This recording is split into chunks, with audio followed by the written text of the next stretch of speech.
जय गुरुदेव। त्वमेव माता च पिता त्वमेव विद्या द्रविणं त्वमेव। इस श्लोक में एक भक्त ने अपने गुरु से पूछा कि महाराज जी बताइए कि त्वमेव माता च पिता त्वमेव बंधु च सखा त्वमेव, कि भगवान से कह रहे हैं या भगवान माता से कह रहे हैं। तब गुरु ने प्रश्न का उत्तर देते हुए कहा कि सच भी है जो गुण व्यापक रूप से ईश्वर में निरूपित माने जाते हैं, यूँ तो प्रत्येक जीव में अंश रूप में मौजूद होते हैं, क्योंकि हरेक जीवात्मा उसी प्रकार परमात्मा से ओतप्रोत होता है जैसे शरीर और इंद्रियां जीवात्मा से, परंतु वे सर्वाधिक स्पष्ट रूप से मां में व्यक्त होते हैं। श्रुतियों के अनुसार अव्यक्त ब्रह्म ने जो एकमात्र सत्य था, सृष्टि का आदि तत्व है, सबसे पहले अपने चिन्मय रूप को प्रकट किया और फिर सृष्टि की रचना की। जिस तत्व के सहारे ब्रह्म ने अपने को व्यक्त किया, शास्त्रों ने उसे माया कहा। माया का अस्तित्व भी उसी ब्रह्म से है।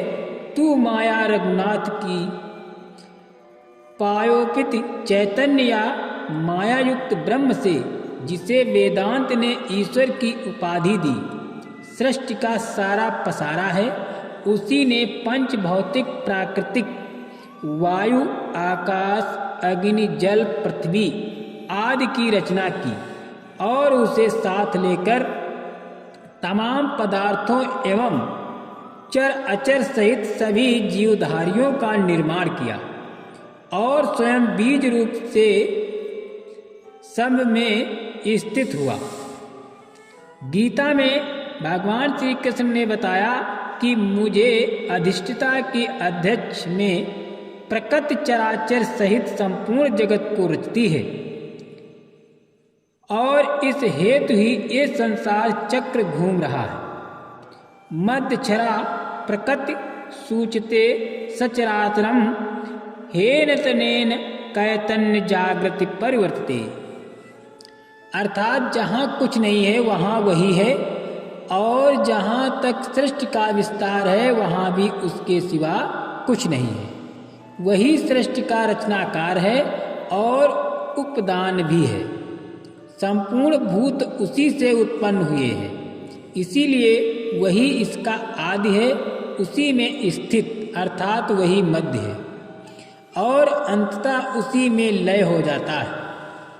अहम दिश्च मध्य च भूतनामंति एवं च पयोधि ब्रह्म, या ईश्वर सृष्टि के तमाम पदार्थ में जिस मध्य से ये व्यक्त हुआ उसे श्रुतियों में प्रकृति कहा गया। माया अव्यक्त ब्रह्म की, जबकि प्रकृति व्यक्त या पयोपधि ब्रह्म की शक्ति है। दोनों के गुणों में सिर्फ मात्रमत अंतर है। प्रकृति त्रिगुणात्मक कही गई है। इसमें सत, रज और तम तीनों गुण समान मात्रा में होते हैं। माया सत प्रधान है तथा अन्य दो गुण रज एवं तम नहीं के बराबर है। माया ईश्वर को व्यक्त करती है, इसलिए वो ईश्वर की उपाधि है। प्रकृति, जिसे कुछ वेदांती अविद्या भी कहते हैं, जीव का आवरण है जिसने ईश्वर को प्रकट किया। माया और जो चराचर सहित संपूर्ण जगत को प्रसव करती है, प्रकृति, वो सबकी जननी है।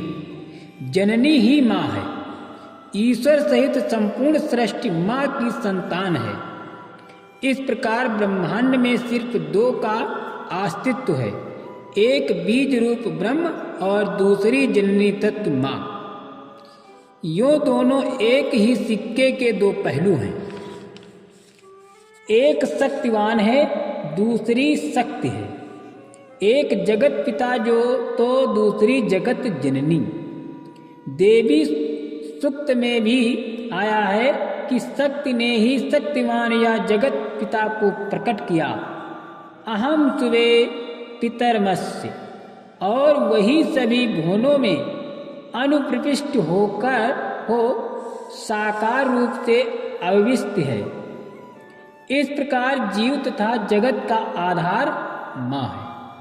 व्यक्त जगत का सारा पसारा उसी में है। स्थूल में भी माँ ही ब्रह्मा विष्णु और महेश तीनों शक्तियों का समावेत रूप है। ब्रह्म शक्ति के अनुरूप वो गर्भ धारण कर संतान की रचना करती है और प्रसव पीड़ा झेल कर उसे जन्म देती है। परंतु माँ सिर्फ जन्म देने के कारण ही पूज्य नहीं है, वो अपनी ममता की छांव में सभी प्रतिकूलताओं से बचाते हुए संतान का पालन पोषण करती है। जीव जब शरीर धारण कर संसार में आता है तो सबसे पहले माँ ही परमात्मा की साकार मूर्ति के रूप में उसके सामने होती है। परमात्मा का वात्सल्य भाव मनो घनीभूत होकर माँ का स्वरूप बन जाता है। पुत्र चाहे जितना बड़ा हो जाए, कैसा भी हो जाए, माँ तो ममता के विवश हो सिर्फ प्यार करना जानती है। बेगर्ज अहुंतक प्यार। बछड़े को देखकर जैसे गाय के दूध उतर आता है, वैसे ही संतान को देखते ही माँ के हृदय में ममता का उत्स अनायास ही फूट पड़ता है। संतान को माँ से ममता मांगनी नहीं पड़ती, वो तो शीतल पावन नदी की धारा की तरह निरंतर प्रवाहित होती रहती है। पुत्र को तो बस माँ को आवाज देनी है, गोद में उठाने के लिए रोना चिल्लाना है। यदि वो गंदगी में भी लिपटा है तो भी माँ उसे गोद में उठा लेगी, अपने आंचल से उसकी गंदगी भी साफ कर देगी और कलेजे में लगा दुलारेगी, पुचकारेगी।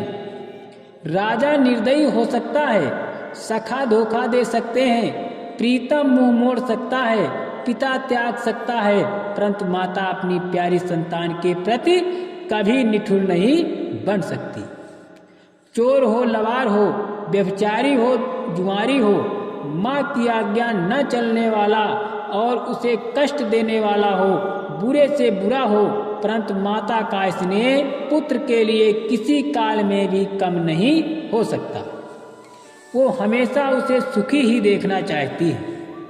माता सदा पुत्र को कष्टों से बचाने और अपना सर्वस्व देने को तैयार रहती है। महाभारत की कथा हम सब जानते हैं कि किस प्रकार अपने पुत्रों के संहार से मर्माहत माता गंधारी ने भगवान श्री कृष्ण को यदुवंशियों के संहार का माध्यम बनने का श्राप दे डाला था।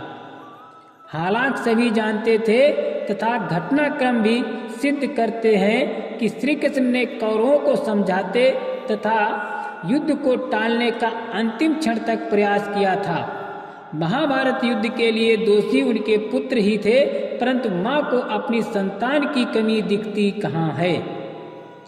वो तो अपने वात्सल्य भाव में बंधी ममता से ओतप्रोत हो हर स्थिति में अपनी संतान का भला ही चाहती है। माँ का वात्सल्य भाव उसकी वैष्णवी शक्ति है, जिसके सहारे वो संतान का संरक्षण प्रतिपालन करती है। माँ की ममता संतान के लिए रक्षा कवच है। माँ ही प्रथम ज्ञानदाता होती है। जीव जब संसार में आता है तो शास्त्रों के अनुसार उसके 7 पूर्व जन्मों के संचित कर्म तथा जीवन कर्म निर्धारित करने वाले प्रारब्ध भी होते हैं।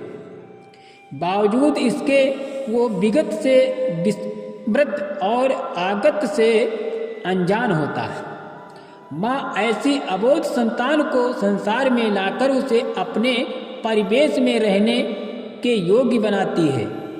बच्चा संसार को माँ के माध्यम से ही जानता और पहचानता है। सबसे पहले वो माँ को ही पहचानता है तथा उसका सारा संसार माँ तक ही सीमित होता है। बाद में वो दूसरों से जुड़ता है। माँ ही उसे वाणी देती है। यही नहीं, वो पहला शब्द भी माँ ही बोलता है। माँ एक और अद्वितीय चीज देती है, प्यार का एहसास। ऐसा प्यार जो बेगर्ज है, वात्सल्य भाव से परिपूर्ण, अनहित सेवा में सिर्फ प्यार के लिए प्यार। सगे संबंधी, मित्र, बंधु, संसार के हर व्यक्ति का प्यार हौतुक होता है, पर माँ का प्यार अहैतुक होता है। वो वात्सल्य भाव में बंधी प्यार करने को आतुर होती है। बिना प्यार किए वो रह नहीं सकती। प्यार करना उसका सहज गुण है। इसलिए महापुरुष बताते हैं और शास्त्रों का भी अभिमत है कि ईश्वर को माँ के रूप में देखो, उसे माँ कहकर पुकारो। परम पूज्य गुरु महाराज जी समर्थ सदगुरु ने भी मातृत्व भाव से ईश्वर उपासना को सहज तथा सर्वश्रेष्ठ बताया है। जीव का आधार माँ ही है। स्थूल में ये माँ को जन्म देती है, सूक्ष्म में वो परमात्मा है। जब परमेश्वर ने ये सोचा कि मैं जाऊं, तो प्रथम वो माँ के रूप में ही प्रकट हुआ। महाभारत के शांति पर्व में आया कि माँ के समान गौरव किसी का नहीं होता। माँ तो सारी पृथ्वी से भी बढ़कर है। महाराज युधिष्ठिर की जिज्ञासा का समाधान करते हुए सरसैया पर पड़े पितामह भीष्म जी ने लौकिक धर्म बताते हुए कहा कि माता पिता और गुरुजनों की पूजा ही सर्वश्रेष्ठ है। इसका पालन करने वाला पुण्य लोकों पर तो विजय पाता ही है, इस संसार में भी उसे महान सुयश प्राप्त होता है। पिता की सेवा से इस लोक का, माता की सेवा से परलोक का और गुरु की सेवा से ब्रह्मलोक का सुख प्राप्त होता है। पितामह ने बताया कि इन 10 श्रुतियों से बढ़कर एक कुल गुरु या दीक्षा गुरु, 10 दीक्षा गुरु से बढ़कर एक विद्या गुरु या अक्षर गुरु, 10 विद्या गुरु से बढ़कर एक पिता और 10 पिता से भी अधिक गौरव माँ का होता है।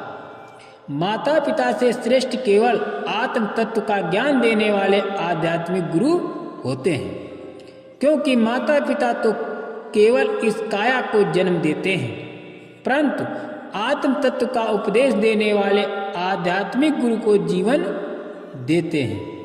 वो दिव्य हैं, अजर अमर हैं।